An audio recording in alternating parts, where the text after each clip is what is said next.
waqtigu inuu cajiib yahay maxbuus ciila baagaran bal shalay iyo maanta farqiga u dhaxeeya ayaan rabnaa daawano ugu horeyn marka ugu horeyda waxaan daawo doonaa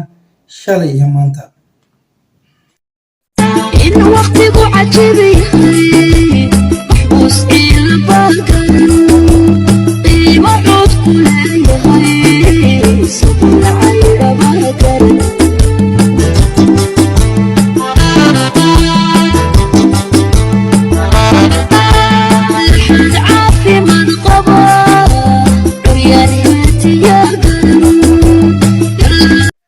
السلام عليكم ورحمة الله وبركاته كسو دوادا مركالة iyo muuqaal cusub magacaygu waa Cabsaaq Xaashi halkaad la socotaana waa warqaad channel kusoo dhawaada mar kale muuqaalka maanta idiin hayo waxa ku salaysan yahay Rayaan Bajaaj ama Rayaan gabar la yiraahdo oo ku nooleed magaalada Muqdisho maantana ku nool dalka Kenya gaar ahaan Nairobi gabadha ku nool dalka Kenya gaar ahaan magaalada Nairobi xaafadda Soomaalida ku badan tahay Eastleigh haddaba muuqaalkan la garay oo shirkay oo kumidkay oo ra'yigaaga nugula wadaag bal maanta isbedelka ka muuqda Rayaan iyo shalay maanta iyo waliba waxaan ka hadlaynaa sababihii ninkeedii hore u kala tageen maxay ahayd maanta say heestan ay soo bandhigeen maxay ka tarjumaanaysaa furiinkoodii hore ma baraanki buu ahaay ma dad baa u dinaysanayay ilaa ay hadda jawaab sax looma hayo laakiin waxaan ku hayaa dhowr muuqaal ee bal ila daawo muuqaalka aan maanta baraha bulshada qabsaday ee inta badan Soomaalida oo dhan ay ka soo wada hadleen oo anagu aan qayb ka ahay dadka YouTube-leyda ka hadlay dhammaantooda waxaan ognahay Cabbaas wiil yiraahdo inuu Rayaan qabay ayna kala tageen yaan hadalku u badan كدني أحمر كان كواي كل النرشي dadku dagaala dabadeed heshiiya inaad raacdo dul kale ma wax loo dul qaataa nafta anigu maana fahmin heestan horta maaha midii originalka ahayd yes oo saareed muuqaalka laakiin waxaan ku hayaa in heestan lasoo dul saaray ninkii cadaanka ahay ee baryahan dhan Rayaan u kala kicinayay ee mataqaanaa adduunyada iyo lacagta iyo doolarka iyo diinaarka iyo wax walba lagu filinayay meesha soo gelinayay laakiin waxaan la yaabanahay Cabbaasow shalay gabadhan waxa ku kala tagteen dhaqaale darro waa maxay maanta heestan lacagta sa u bineedo adigoo madaxii soo dabtay waliba tintii soo dabtay tinus loo faanayo ku soco oo tintii uu soo dabtay haddana maanta uu soo bandhigay asagoo Rayaan la heesaya walibana wata lacag badan oo dollar ah ma fake ba okay dollar sax miya innamoga laakiin waxaan dareemaynaa shalay inay Rayaan uga tagtay ninkan duruufo dhaqaale iyo baahi iyo mataqaanaa asagoo ciyaal maamays ka ahay oo waliba guriga hooyis ku noolay mashaqaysta ahay rabana inuu badan dhalo aniga ma dhahay saas cadeynteeda ahaya waan ku soo bandhigayaa warqaad mardaa maqashid waxaa waaye wax lagu keenaa hadda kadib waxaa noo badan ah wixii aan soo aragnaa soo qaadno bal aan ku socono Rayaan iyo arrimaha duruufihii Cabbaas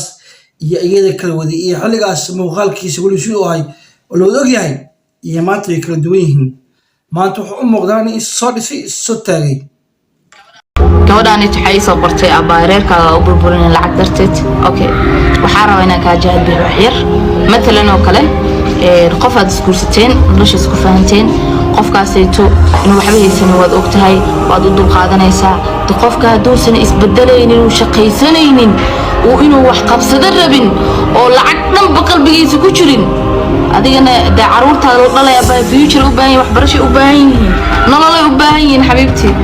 so intaas duusu qofkaas ii sameyn karin oo aniga ila dadaalaynin oo maanta ilmaha aan dhali doono mas'uuliyadooda aabanimo uusan qaadi karin مسؤولية أبني ميتنيس ما أبني معاه كش على رب معايا وإنه وحبرش دي يسبحين كرا وإنه هدول اختاروا بعض وإنه جين كرا وإنه جيت everything هو باهي الدنيا صار وإنه سين كرا عايز إنه good bye brother عايز شيء إنه عارفك إنه من دلائي تعالوا مركو قدما وعكسوا فكنا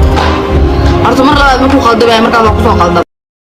معناها وإسكعد هاي شلي وحيتري وأنا مش قيستها ومتقانا سيحدي ونهدي المال دلو daawo u gadi karin macnaha nin ku hoos nool hooyadiisa iyo gurigiisa iyo mataqaanaa asaga weli ilmo gacanta lagu hayaa maxaa aniga ka aqabanaa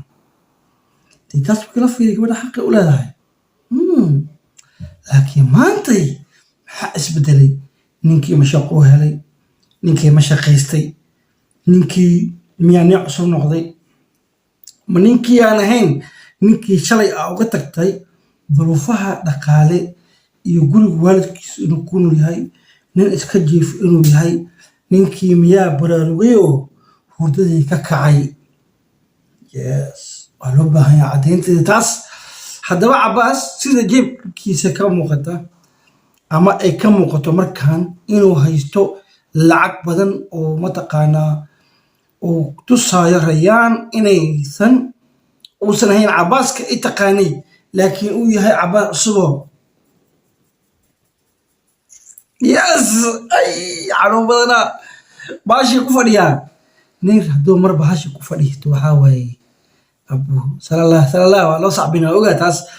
gabdhaha inkasto ay ka dambeeyaan qaarkood yaa inta badan dhihi karo lacagta haddana Abbas uu soo laabtay asagoo wali markaan la tartamaya ninkii odaga ahaa ee Rayaan diyaarada ku waday markabka saaraya xoogaa magaciisa gaalkii waxaan ku hayaa muuqaal ay baraha bulshada ay asbuuciyo soo dhaafay aad u haystay aniga inay saan gabadhan xogaay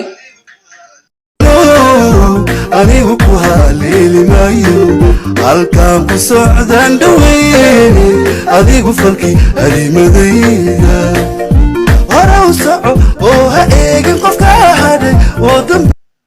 معناها مقال كان براها برشدو قبصدي ريان بجاج أو صارن ديارات شط أو برفت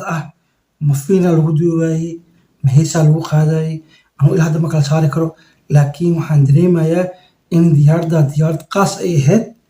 عندي لنا إلهي وأوك لكن وما حساب تلفولي لما سو عدين ريان لقالهان انتي كنتي ninka cadaanka ah intuu ka socdaa muxuu qabtaa shaqadiisa maxay tahay inta ma taqaano laakiin waxa jira qolooyin cadaan ah oo ka shaqeeya Afrika una taga waxyaabo badan oo kala duwan ama ha u tagaano xagga diimaha ama ha u tagaano danahooda khaaska ah ama ha u tagaano xagga fikrada kala dhacayaan qaarkoodna waxay u tagaan in ay duwaan filmo anshax xumo ah marka dadku way kala badan yihiin alla ya wacla ilaahay waa og laakiin Rayaan hadda Abbas waxa u maleynayaa inuu degdegaayo sidii u soo cesho lahaay caruurtiisa hooyadood muuqaalka mar inta ka dheeraado waxaan leeyahay maalin wanaagsan habeen wanaagsan Rayaantii shalay iyo tii maantay ila daawada باي مقال كان لايك شير كوميدي رح لو سي هلا سي شكرا عفاني